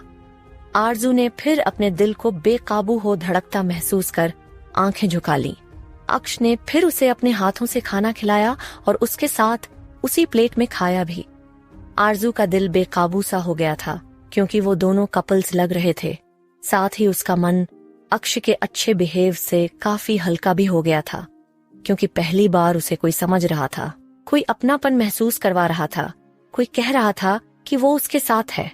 Flashback and. रात की यादों ने आरजू के दिल में एक गहरी जगह कर ली थी। उसके तो चेहरे से तो कल सोते हुए भी मुस्कुराहट नहीं गई थी। ऐसा लग रहा था मानो तपती धूप में भटकते हुए को एक छाया मिल गई थी। क्या बना रही हो? बड़ी खुशबू आ रही है। एकदम से अक्ष की आवाज बड़े नजदीक से आरजू के कान में पड़ी, जिस पर वो हल्का सा सिहर गई। आरजू चौंक कर पीछे अक्ष की तरफ पलट गई। अक्ष बेहद पास खड़ा था, इसलिए वो पीछे हटने लगी लेकिन अक्ष ने उसकी कमर से पकड़ उसे अपने करीब कर लिया। क्योंकि पीछे गैस चल रहा था, आरजू के हाथ अपने आप अक्ष के सीने पर आ गए। वो दोनों एक दूसरे की आंखों में खो से गए थे। राजवत मेंशन। दादी अपनी बहुओं के साथ बैठकर चाय का मजा ले रही थी। सच में बेटा, तुम्हारे हाथ की चाय में तो जादू है। इतने सालों में हमेशा मेरी फेवरेट रही है, दादी ने चांदनी की तरफ देखते हुए कहा। हमारी भी, माही और लक्ष्मी ने भी एक बड़ी सी स्माइल के साथ कहा। चांदनी के चेहरे पर भी एक मुस्कुराहट थी। उस परिवार में बस प्यार था और इस प्यार को कभी किसी की नजर ना लगे। तभी एकदम से सोफे के पीछे से रुद्रम निकला और उसने चांदनी को हक कर लिया। गुड मॉर्निंग बड़ी माँ, रुद्रम ने चांदनी पर बाहें लपेटे हुए कहा। चांदनी तो एकदम से चौंक गई थी और साथ में बाकी सब भी। दादी के हाथ से तो चाय का कप आधा छलक गया था। फिटे मुंह तेरा खोतिया, कभी तो इंसानों की तरह आ जाया कर, दादी ने रुद्रम को घूरते हुए कहा। मैं इंसान ही हूँ, आप ही चामुंडा देवी हो जिसे इतना गुस्सा आता है। मैं तो अपनी बड़ी माँ के पास आया हूँ, आपसे बात नहीं कर रहा। बड़ी माँ, मैं जा रहा हूँ, आज जल्दी जाना है। आप इस बुढ़िया के खाने में थोड़ी मिर्ची मिला देना, रुद्रम ने दादी को देखते हुए कहा। चांदनी को थोड़ी हंसी आ गई थी। उसने भी रुद्रम के चेहरे पर हाथ रख प्यार से उसकी गाल को चूम लिया। जा मेरा बच्चा, अपना ख्याल रखना और अपनी बहन का भी। वो वैसे तो लेट आएगी, तुझे पता ही है, चांदनी ने रुद्रम की तरफ देखते हुए कहा। उसे मेरी जरूरत कहाँ है बड़ी माँ, वो तो साक्षी द डॉन है, रुद्रम ने हंसते हुए कहा। बाप ने बिगाड़ के रखा है, मेरी तो एक नहीं सुनती ये लड़की, लक्ष्मी ने अपने माथे पर हाथ रखते हुए कहा। लेकिन उसका बाप तो सुनता है ना आपकी, रुद्रम ने लक्ष्मी की तरफ देखते हुए कहा। रुद्रम की बात सुनकर लक्ष्मी की गालें हल्की लाल हो गई थीं। रुद्रम, मार पड़ेगी, ऐसी कौन बोलता है बड़ी माँ को, माही ने रुद्र को घूरते हुए कहा। ऐसे कौन सा नहीं पड़ती है, मुझे मार, थोड़ी और खा लूंगा, अब मैं चलता हूँ, बाय, रुद्रम ने चांदनी की गाल पर फिर किस करते हुए कहा और फिर अपनी माँ और लक्ष्मी माँ को बाय बोल दादी को जीव दिखा चला गया। दादी उसके सामने तो मुंह बना रही थी, लेकिन उसके जाते ही उनके चेहरे पर एक मुस्कुराहट आ गई। मेरे घर की रौनक है ये लंगूर, भगवान इसे ऐसा ही हंसता खेलता रखे। तभी रुद्र भी आकर वहां बैठ गया। क्या बातें हो रही हैं भाई आप लोगों में, यार मुझे भी भाभी के हाथ की चाय दो। हाँ आप बैठो, मैं लेकर आता हूँ, माही ने रुद्र की तरफ देखते हुए कहा। नहीं तुम बैठो चौको, मैं मंगवा लेता हूँ, रुद्र ने माही का हाथ अपने हाथ में लेते हुए प्यार से कहा। तभी किसी ने उसके चेहरे के सामने चाय का कप कर दिया। रुद्र ने चाय उठा ली। उसने चाय का एक ही एसाइप लिया था कि सारी की सारी चाय उसके मुंह से स्प्रे की तरह बाहर आ गई। उसी पल हाल में रुद्रांशी का ठहाका गंज गया और रुद्र ने गर्दन पलटकर देखा तो सामने रुद्रांशी अपना पेट पकड़े जोर जोर से हंस रही थी। छिपकली कहीं की, बुढ़िया हो गई है तू, लेकिन अभी तक तेरे अंदर अक्ल नहीं आई। ये क्या जहर दिया तूने मुझे सुबह सुबह पापी, तू भले ही मेरी जुड़वा है, लेकिन मुझे मार कर तुझे कौन सी मेरी प्रॉपर्टी मिल जानी है, रुद्र ने अजीबो गरीब मुंह बनाते हुए कहा, क्योंकि चाय में बेहिसाब नमक था। बुढ़ा होगा तू कान खजूरे, मैं तो अभी भी एज 16 ही हूँ समझा, रुद्रांश ने बड़े स्टाइल से अपने बाल फ्लिप करते हुए कहा। एज 16, तुझे तो मैं दफना ही दूंगा नमक में, पिशाचिनी कहीं की, मेंढक की जैसी शक्ल वाली, सुबह सुबह जहर पिलाया तूने मुझे, रुद्र ने अपनी जगह से खड़े होते हुए कहा। और वही रुद्रांशी सोफे के चक्कर लगाते हुए भागने लगी और रुद्र उसके पीछे भागने लगा। अभी तक ये टॉम एंड जेरी सुधरे नहीं है, इनको देखकर ही रुद्रम और साक्षी ऐसे हो गए हैं, दादी ने अपने माथे पर हाथ रखते हुए कहा। ऐसे कहाँ है दादी, अगर ये दोनों आंधी तूफान है तो वो दोनों सीधा सुनामी है, माही ने अपने माथे पर हाथ रखते हुए हंसकर कहा। वही उसकी बात सुनकर दादी, चांदनी और लक्ष्मी हंसने लगे। ज्वाला के ऑफिस में, ज्वाला इस वक्त अपने ऑफिस में बैठी हुई थी। उसका मूड थोड़ा खराब लग रहा था क्योंकि आज शुभार्थ उसे नहीं दिख रहा था। हमेशा तो टाइम पर आता है, आज कहाँ रह गया, ज्वाला ने अपनी घड़ी की तरफ देखते हुए कहा। जो लड़की आते ही अपनी फाइलों में घुस जाती थी, आज 1 घंटा हो चुका था, पर दरवाजे की तरफ ही देख रही थी, कभी कैमरा चेक कर रही थी कि आखिर शुभार्थ था कहाँ। तभी उसके फोन पर एक मैसेज पॉप अप हुआ। वो ऑफिस की वेबसाइट पर एक मेल रिसीव हुआ था। उसने खोलकर देखा तो शुभार्थ ने सिक लीव ले रखी थी। ऑफिस की रूटीन ईमेल्स में ज्वाला की नजर अचानक एक मेल पर टिक गई। सब्जेक्ट लाइन साफ लिखी थी, सिक लीव रिक्वेस्ट शुभार्थ। ज्वाला की आंखों के सामने स्क्रीन पर वही नाम चमका, शुभार्थ, जिसने आज तक किसी भी काम में लापरवाही नहीं की थी। और आज अचानक सिक लीव। उसकी उंगलियां माउस पर हल्की सी रुक गईं। उसने मन में सोचा, ये लड़का कभी छुट्टी मांगता नहीं, फिर आज अचानक, कहीं ज्यादा बीमार तो नहीं? कल बहुत काम किया था इसने, मेरी वजह से ज्यादा बीमार हो गया होगा तो? इसके घर कोई है भी नहीं ध्यान रखने को। उसका चेहरा भले ही ऑफिस में हमेशा की तरह कोल्ड था, पर दिल के किसी कोने में हल्की सी बेचैनी उठी। शुभार्थ के बारे में उसे हाल ही में पता चला था कि वो अनाथ था। न कोई फैमिली, न दोस्त जो मुश्किल वक्त पर उसके पास खड़े हों। यही सोचकर उसके अंदर शुभार्थ के लिए एक अजीब सा सॉफ्ट कॉर्नर बन गया था। नहीं, मैं उसे ऐसे अकेला छोड़ नहीं सकती। मेरी स्टूपिड जिद की वजह से उसकी हालत ज्यादा बिगड़ गई होगी तो मुझे खुद देखना होगा उसे। ज्वाला ने परेशान चेहरे से मन में सोचा। उसने बिना ज्यादा सोचे सीधे अपना लैपटॉप बंद किया, ड्राइवर को गाड़ी निकालने को बोला और शुभार्थ के फ्लैट के लिए निकल पड़ी। रास्ते भर उसके चेहरे पर वही कोल्डनेस बरकरार रही, पर भीतर की बेचैनी उसे साफ महसूस हो रही थी। अगर सच में बहुत बीमार हुआ तो ऊपर से अकेला रहता है वो, कौन संभालेगा उसे? ज्वाला खिड़की से बाहर देखते हुए सोच रही थी। थोड़ी ही देर में ज्वाला शुभार्थ के फ्लैट के बाहर थी। उसने घंटी दबाई। अंदर से कुछ हल्की सी आहट आई। फिर दरवाजा धीरे धीरे खुला। दरवाजा खुलते ही शुभार्थ सामने खड़ा था। फीका चेहरा, आंखों के नीचे हल्की लाल लाइन, माथे पर पसीने की परत और बाल बिल्कुल बिखरे हुए। लेकिन ज्वाला को सामने देख उसकी आधी खुली आंखें एकदम से खुल गईं। मैम, आप यहाँ? हैरानी और हल्की घबराहट उसकी आवाज में साफ झलक रही थी। ज्वाला ने अपनी उसी कोल्ड टोन में कहा, तुम्हें सिक लीव की मेल लिखने का टाइम है, लेकिन डॉक्टर को दिखाने का नहीं? ऐसे हाल में घर पड़े हो? शुभार्थ ने सिर झुका लिया। मैं ऐसे ही ठीक हो जाऊंगा माम। ज्वाला ने गहरी सांस ली और बिना कुछ कहे अंदर कदम रख दिए। ज्वाला अंदर आई तो देखा कि वो एक छोटा सा 2 रूम फ्लैट था। साधारण सा फर्नीचर, किताबों का एक छोटा शेल्फ और कॉर्नर में रखी स्टडी टेबल। पर कमरे की हालत बता रही थी कि यहाँ रहने वाला इंसान जिंदगी से बहुत ज्यादा एक्सपेक्टेशन नहीं रखता। बिल्कुल फीके colour, only black and white things, यहाँ तक कि कपड़े भी। ज्वाला ने सोचा था वो Surf office black and white में रहता था, पर यहाँ तो वो घर भी ब्लैक एंड व्हाइट में था। सब कुछ सिंपल और शांत सा था, बिल्कुल शुभार्थ की तरह। हर तरफ एक अजीब उदासी का ऑरा था। ज्वाला ने एक नजर चारों तरफ डाली और फिर उसी कोल्ड लहजे में बोली, तुम्हारा आराम ऐसे बंद कमरे में होगा? खिड़की तक नहीं खोली, बस पड़े रहो यहाँ दम घुटने वाली हवा में।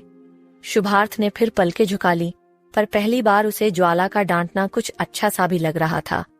उसे समझ आ रहा था कि ये उसकी मैम का उसके लिए कंसर्न है, पर तरीका थोड़ा उसकी तरह ही बॉसी। दवाई ली? ज्वाला ने शुभार्थ की तरफ देखते हुए पूछा, जिसमें उसने नामे गर्दन हिला दी। कुछ खाया तुमने? ज्वाला ने उसके फिके चेहरे को देख पूछा। उस पर भी शुभार्थ ने नामे गर्दन हिला दी। ज्वाला उसे गुस्से से देख रही थी। ये बात वो भी जानता था, इसीलिए चुपचाप पलके झुकाए खड़ा था। बैठो, ज्वाला ने अब ब्लैंक चेहरे के साथ कहा, क्योंकि वो अपने सभी इमोशंस छुपा रही थी। मैम, आप परेशान मत होइए, मैंने कहा ना, बैठो। उस टोन में ऐसा गुस्से वाला कमांड था कि शुभार्थ तुरंत काउच पर बैठ गया। वो बस ज्वाला को देख रहा था, जिसके चेहरे पर उसकी चिंता साफ दिख रही थी। ज्वाला ने अपने बाल झुड़े में बंध लिए और किचन में गई। कुछ देर में उसके हाथ में केटल और पैकेट्स थे। तुम्हारे पास तो रेडीमेड सूप के पैकेट्स भी पड़े हैं, कम से कम यही बना लेते। एक तो बीमार, ऊपर से कुछ खाया नहीं, ठीक कैसे होना है तुमने? मेरी बरदादी होती ना यहाँ पर, अभी तक तुम्हें कर छांटे पड़ चुके होते। ज्वाला ने सुख बनाते हुए बोला। शुभार्थ की आंखें बस उसे देख रही थीं।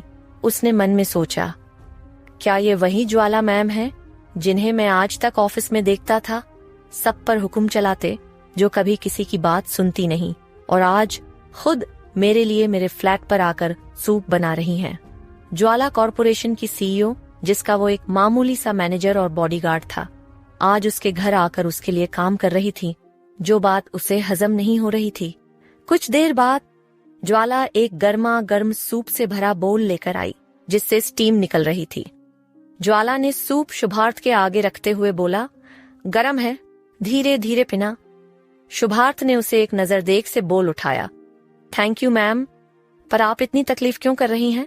मैं मैनेज कर लूंगा। ज्वाला ने उसे स्टर्न लुक दी और कोल्डली बोली, शट अप एंड ड्रिंक, बहस मत करो। शुभार्थ का दिल वो शब्द सुन खुश क्यों था, वो खुद अभी समझ नहीं पा रहा था। ये परवाह, ये केयर उसे पहली बार मिली थी। उसके चेहरे पर थकान थी, पर मन के भीतर हल्की सी वार्मथ फैल गई। सूप पीने के बाद उसे बहुत अच्छा महसूस हो रहा था। लेट जाओ, ज्वाला ने शुभार्थ से कहा और बोल उठा किचन में चली गई। कुछ ही देर बाद ज्वाला ठंडे पानी और एक पट्टी लिए बाहर आई और पास आकर बोली, लेटो बोला ना। शुभार्थ हिचकिचाकर बोला, मैम, इसकी जरूरत नहीं है। मैंने कहा ना लेटो या थप्पड़ से मानोगे। ज्वाला ने हाथ उठाते हुए कहा, जिस पर शुभार्थ ने अपनी पलकें झुका ली। उसे लगा था कि शायद उसे थप्पड़ पड़ेगा, लेकिन जब 2 मिनट तक कुछ फील नहीं हुआ तो उसने पलकें उठाकर फिर से ज्वाला की तरफ देखा, जिसके चेहरे पर अब गुस्से की जगह कोई और ही एक्सप्रेशंस थे, जो वो तो समझ नहीं पा रहा था। ज्वाला ने उसके सीने पर हाथ रख उसे पीछे धकेलते हुए लिटा दिया। जैसे ही ज्वाला ने पहली बार अपना नरम हाथ उसके सीने पर रखा, शुभार्थ की सांसें तेज हो गई थीं। उसका दिल जैसे जोर जोर से धड़कने लगा। ये एहसास, ये टच इतना अजीब क्यों लग रहा है, शुभार्थ ने सोचा। ठंडी पट्टी बदलते वक्त ज्वाला का चेहरा बहुत करीब आ गया। उनकी आंखें एक पल को मिली। ज्वाला का चेहरा भले ही सख्त था, पर आंखों में चिंता साफ थी। शुभार्थ को लगा जैसे उसकी आंखें कह रही हों, तुम अकेले नहीं हो। वो धीमे स्वर में बोला, मैम, आप मेरी इतनी फिक्र क्यों कर रही हैं? ज्वाला उस सडन क्वेश्चन चौंक गई, क्योंकि तुम मेरे मैनेजर हो। उसने तुरंत नजरें फेर लीं, जैसे कुछ ज्यादा रिवील ना करना चाहती हो। शुभार्थ मन में बोला, नहीं, कुछ भी कह रही हूँ, लेकिन आपकी आंखें तो कुछ और ही कह रही हैं। आज तक इतनी परवाह किसी ने नहीं की मेरी। आपका ये एहसान हमेशा मेरे दिल पर रहेगा। ज्वाला खुद से बोली, कभी सोचा नहीं था कि मैं अपने परिवार के अलावा किसी के लिए इतनी परेशान हो जाऊंगी, पर इस लड़के में कुछ है। इसकी मासूमियत, उसकी मेहनत और ये दर्द जो मुझे अपने पुराने जख्म याद दिलाता है। शुभार्थ को उठाते समय ज्वाला ने उसका हाथ पकड़कर सहारा दिया। दोनों के बीच की दूरी अचानक बहुत कम रह गई। एक पल के लिए सांसें आपस में टकरा गईं। दोनों कुछ बोलना चाहते थे, पर शब्द गले में अटक गए। अगले ही पल ज्वाला पीछे हट गई। शुभार्थ ने हल्के से कहा, मैम, आपका ये रूप ऑफिस में तो शायद किसी ने इमेजिन भी नहीं किया होगा। आप बहुत अच्छी हो माम। ज्वाला ने उसे घूरकर बोला, बुखार सर पर चढ़ गया है लगता है। पहले बोलते नहीं थे और अब इतना बोल रहे हो। चुप करो, अब बस आराम करो। लेकिन उसके होंठों के किनारे हल्की सी मुस्कान आ गई थी, जिसे उसने तुरंत छुपा लिया। शाम ढल चुकी थी। ज्वाला खिड़की के पास खड़ी बाहर देख रही थी। शुभार्थ बेड पर तकिए से टिककर सो चुका था। चेहरा शांत था, जैसे सालों बाद उसे किसी ने अपनापन दिया हो। ज्वाला ने मन में सोचा, तुम्हें अभी नहीं पता शुभार्थ, पर शायद अब तुम्हारे अकेलेपन में मैं भी शामिल हो चुकी हूँ। उसने हल्के कदमों से उसकी चादर ठीक की, फिर अपने दिल की धड़कनों को दबाते हुए बाहर निकल गई। दूसरी ओर अक्ष के विला में खाना टेबल पर पड़ा हुआ था, लेकिन वो खा नहीं रहा था, जो देखकर आरजू कंफ्यूज थी। क्या हुआ, आपको पसंद नहीं है ये? मैं कुछ और बना दूं आपको? आरजू ने अक्ष की तरफ देखते हुए कहा। अरे नहीं, पसंद तो बहुत है, भूख भी बहुत लगी है, लेकिन क्या करूं, हाथ में आज बहुत दर्द है। कल तो पता नहीं चला, लेकिन आज कुछ ज्यादा ही पेन हो रहा है। अक्ष ने अपनी हथेली की तरफ देखते हुए कहा, जहां पर एक गहरा कट लगा हुआ था। अक्ष के कट पर नजर पड़ते ही आरजू की आंखें बड़ी हो गईं और उसने एकदम अक्ष के पास आकर उसका हाथ पकड़ लिया। आपको कितनी चोट आई है? आपने इस पर बैंडेज क्यों नहीं की? आप रुकिए, मैं पट्टी लेकर आती हूँ। आरजू ने परेशान चेहरे के साथ कहा और जल्दी से भागते हुए हॉल में ही रखे एक ड्रॉर के पास गई और वहां से फर्स्ट एड बॉक्स लेकर आई। आरजू के चेहरे पर अपने लिए फिक्र देखकर अक्ष के दिल को अच्छा लगा था। आरजू जल्दी से अक्ष के पास आ गई और उसने अक्ष के हाथ को अपने हाथ में लेकर उस पर ओनाइंटमेंट लगना शुरू कर दिया। अक्ष तो जैसे आरजू के चेहरे को देखते हुए अपना दर्द भूल सा गया था, लेकिन आरजू इस वक्त उसे ओनाइंटमेंट लगाते हुए सिसक रही थी, मानो चोट उसे लगी हो। थोड़ी देर में उसने अक्ष के हाथ में पट्टी कर दी। आपको इतनी गहरी चोट आई थी कल और आप रात को मुझे उठा हुए थे। दर्द तो होगा ही ना, सब मेरी गलती है। अगर आप मुझे नहीं उठाते तो। आरजू ने इतना ही कहा था कि अक्ष ने उसकी बात काटते हुए कहा, तो ज्यादा दर्द होता मुझे। आरजू कंफ्यूजन से उसे देख रही थी, जिस पर अक्ष ने उसके हाथ को अपने हाथ में ले लिया। मुझे मेरे हाथ की चोट की फिक्र नहीं है आरजू, लेकिन जो मेरी वजह से तुम्हें चोट आई है उसका दर्द ज्यादा है मेरे दिल में। हर वक्त वो मेरे दिल में कांच की तरह चुभता है। आपने जानबूझकर तो नहीं किया था ना? वो तो गलती से लग गया था। अब ज्यादा मत सोचिए और खाना खा लीजिए। आरजू ने अक्ष की तरफ देखते हुए कहा, जिसका चेहरा अब उतर चुका था। अक्ष खामोशी से बैठा रहा। अक्ष के चेहरे की उदासी देखकर आरजू को भी अच्छा नहीं लग रहा था। साथ ही वो जानती थी कि अक्ष के हाथ में ज्यादा चोट आई है, वो खुद खाना नहीं खा पाएगा। इसलिए उसने खुद प्लेट में से खाना उठाकर अक्ष के होठों के आगे कर दिया। अक्ष ने एक नजर निवाले की तरफ देखा और फिर आरजू की तरफ। उसके देखते ही आरजू ने अपनी नजरें झुका ली और थोड़ा झिझकते हुए बोली, आपने भी कल खिलाया था मुझे, बस इसीलिए फी। पर अगर आपको मेरे हाथों से नहीं खाना तो। आरजू इतना कहकर अपना हाथ पीछे लेना चाही, पर अक्ष ने उसी वक्त उसका हाथ पकड़ लिया और उसके हाथ से वो निवाला खा लिया। तुम्हारे हाथों से खाना खाने का नसीब अगर मुझे रोज मिले तो मैं दुआ करूं कि ये चोट कभी ठीक ही ना हो। अक्ष ने आरजू की आंखों में देखते हुए बोला। आरजू ने जल्दी से उसके होठों पर हाथ रख दिया और परेशान चेहरे के साथ बोली, आप कैसी बातें कर रहे हो? ये कितना दर्द कर रहा होगा?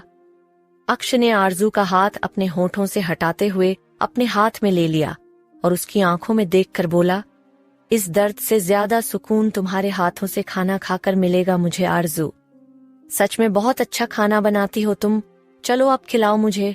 सच में अब मेरी भूख तेज हो गई, एक बाइट लेकर ही मैं तो सारा खा जाऊंगा, तुम अपने लिए फिर से बना लेना।